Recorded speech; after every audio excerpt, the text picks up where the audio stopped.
είναι λίγοι οι άνθρωποι σε ολόκληρο τον κόσμο που λατρεύουν τη γεύση και το άρωμα του καφέ.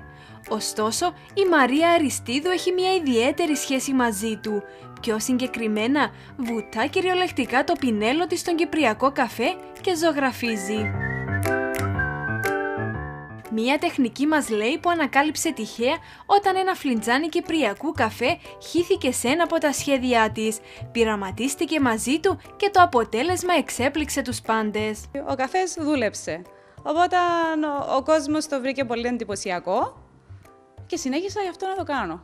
Δουλεύεις με layers με τον καφέ, με τις σκιάσεις. Με τις σκιάσεις δηλαδή μπορείς να σχηματίσεις το πρόσωπο και τις γωνιές του. Οπότε αν όσες πιο έντονες γωνιές έχει το πρόσωπο, τόσο πιο χρονοβόρα είναι η διαδικασία να το φτιάξω. Μπορεί να είναι από 10 ώρες μέχρι 16 ώρες. Βρισκόμαστε στο εργαστήρι της Μαρίας Αριστίδου, εδώ όπου αφιερώνει πολύ χρόνο και κόπο στη δημιουργία των μοναδικών έργων τέχνης της. Και φτιάχνω χειροποίητες πεταλούδες που φαίνονται σαν αληθινές. Μια πολύ χρονοβόρα διαδικασία, ώστε να τους δίνει αυτό το αληθινό και το εφέ που πετάει η πεταλούδα. Η ιδιαιτερότητα των έργων της την έκανε ευρέως γνωστή τόσο στην Κύπρο όσο και στο εξωτερικό. Το ταλέντο της ταξίδεψε μέχρι και το αμερικανικό κανάλι ABC News. Αισθάνομαι καταπληκτικά γιατί οι κόποι μου ανταμείβονται.